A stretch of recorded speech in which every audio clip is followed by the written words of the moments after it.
Hey everybody, it's Brian Kenny. Welcome back to MLB Now, Home Edition. Our special guest today is Jared Diamond of the Wall Street Journal. His new book is out now, Swing Kings, the inside story of baseball's home run revolution. Jared, congratulations on the book. It's excellent. It's good to have you back on the show. Yeah, thank you. We were supposed to have this conversation about the book in the studio like 2 months ago, but a lot has changed since then. So I'm glad we're able to do it today. We're going to get into the book, but first, I know you're locked into what's happening now between Major League Baseball, trying to start the season, trying to put out a new protocol and staying safe, and the negotiations with the Players Association. Where are we on that? Give me a big picture take on the negotiations and how close or not close that they are. I think we're going to see a lot more urgency between these two sides over the next couple of days. They've had one formal meeting, which was last week. They have not met formally since, and they have not officially put one on the schedule yet either. And that's really not going to work because if they want to play in early July, which is Major League Baseball's goal, they're going to need to have a deal pretty much wrapped up by the end of this month. They need some time to get players to spring training, preferably by the second week of June. They want 3 weeks at least of spring training time. Players would like 4 weeks. I don't foresee that happening, but 3 is sort of the bare minimum. So you can just look at the calendar for that all to happen. They have about 10 days, 12 days to get a deal done. There's a lot to hash out. They still have to finalize all these health and safety considerations. They have to, of course, the economic considerations. It might be even a bigger hurdle. So there's a lot to do. There's been a lot of rhetoric, a lot of arguments that we've seen sort of through the media, on TV.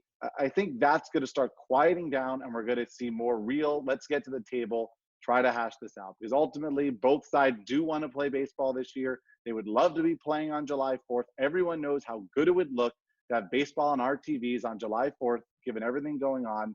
So I think we're going to see some real sort of escalation of, hey, let's get to the table and figure this out really over the next couple of days. I saw your piece, Jared, on the baseball guidebook, basically, and how thorough it is and how detailed it is in trying to keep the players safe in this new environment. And you also point out that because of that, baseball is going to look very different. How different is baseball going to look when it does come back?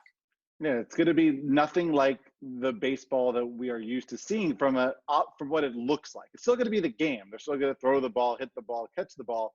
But all these little things sort of around the game, traditions that we've always taken for granted, are not going to be there this year under this plan. Things like exchanging lineup cards before home plate and bat boys and ball girls and throwing the ball around the horn after outs. None of these things individually matter. They're not crucial to the game being played. But part of why we love baseball, I think for everyone that's a longtime baseball fan, is the aesthetics of the game. It's what it looks like on the field. And that's obviously going to be different with no fans in attendance. But it's also these small things that we never really thought about that individually don't mean much, but put together, I think, do matter to baseball. And I think we're all willing to accept it for now to have something like baseball on the field. But I'm sure baseball realizes that these little things are important and that how the game looks, how the game feels, how it sounds, how it smells when people are there is part of that overall experience. It's not just about who wins and who loses and about who hits home runs and who has a good ERA. It's about how we feel watching the game. And that's going to be different this year, but I think it's okay considering everything that's sort of gone on in the country right now. Yeah, no, you make a good point, Jared, because we miss it being part of the fabric, not just of summer, but more than summer. It's kind of the background of our lives, and that it's on and it's always there, and it can be there for when we want it.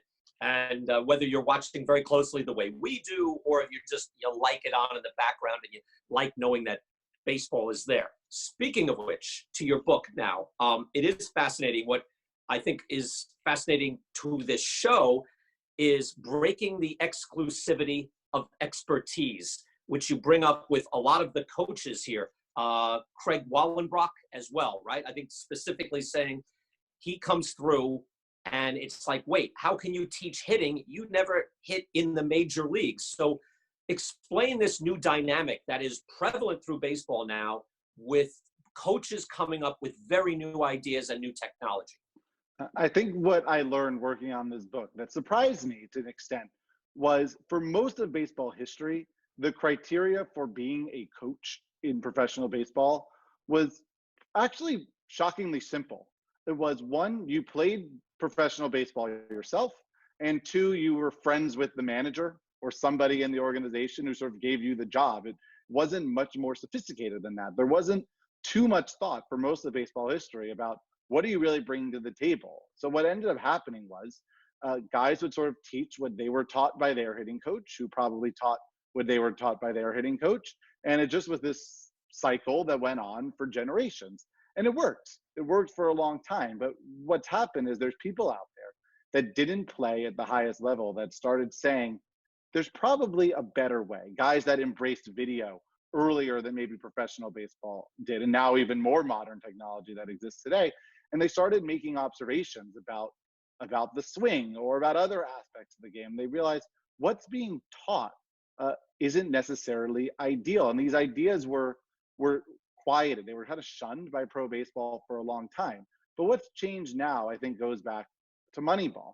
Moneyball was so much about bringing outsiders into front offices, people that never could have been general managers were now welcome into the game. And there was a big fight for acceptance, but they clearly have been accepted. Now every GM would have been radical 20 years ago. Well, those people who were once outsiders themselves are saying, well, maybe there's other outsiders in other areas of the game. If we were able to change the game in this way, who's to say that there aren't pitching coaches or hitting coaches that had untraditional, non-traditional backgrounds that could have a similar effect?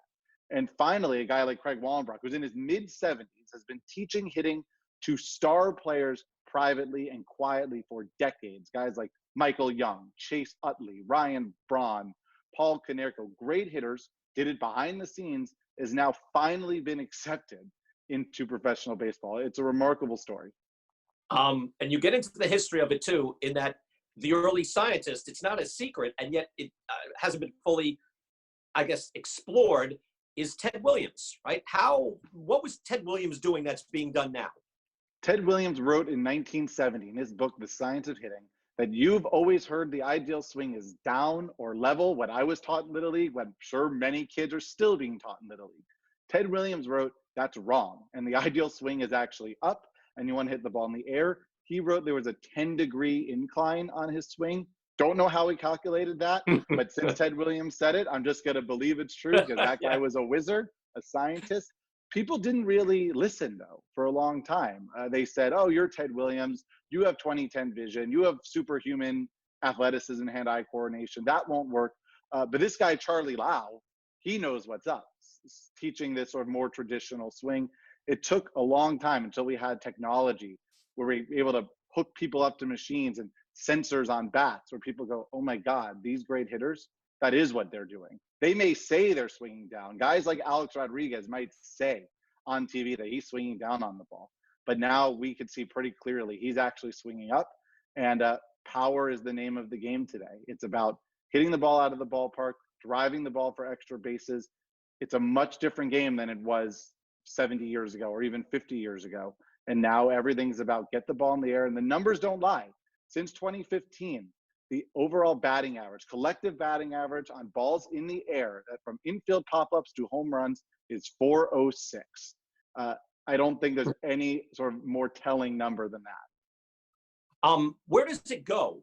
Again, we're kind of going more velocity, more power, more risk reward in the swing. Where do we go? Or does the equipment have to change? Or do we just keep going in this trajectory? We're going to see this happen for a while, for a few more years, at least, as more teams sort of catch up. Just like in the early days of Moneyball, there's like the early adopters that are having success. I would put Los Angeles and the New York Yankees sort of in that group as teams that really embrace this and have had great success, and others that are still a little more resistant. Well, that's going to change. Eventually, every team's going to be doing this. We're going to see more and more sort of non-traditional people brought into organizations. We're going to see sort of a more top-down approach to player development where you'll have less of what was used to be common, where players would go from single A to double A and their hitting coach would have completely different messages, completely different approaches. That will no longer be the case. It's all going to be sort of solidified, organizational-wide approaches. And then we'll see what happens next. What is the next frontier? The whole history of baseball is this cat and mouse game between pitchers and hitters. And pitchers are always ahead. And every once in a while, hitters kind of catch up a little, and then pitchers jump even further ahead. And that's going to happen again now. The difference is, though, we have technology. Hitters are finally starting to catch up. Pitching was so far ahead technologically of hitting for a long time. That's changed, and eventually pitchers will take another leap forward. Jared, excellent work. Again, the book is Swing Kings. You can get your baseball fix on that. I love, too, I'll just throw in that going into like the old-time swing wars, I didn't even know, Jared, Ty Cobb hit 5 home runs in 2 games, trying to prove his point like to Babe Ruth and the rest. Even that, like, so this has been going on a long time. It's an amazing story. Yeah, really quick. Ty Cobb was very upset that Babe Ruth got all this attention being this big. He thought he was just a big brute, and it was not aesthetically pleasing to see the game that way. Well, Ty Cobb allegedly, we don't know if this is true, told a reporter, I'm going to show you that Babe Ruth, anyone could do that, is not so special. Commenced it 5 home runs in the span of 1 doubleheader. That did happen. He did hit 5 home runs in 1 doubleheader.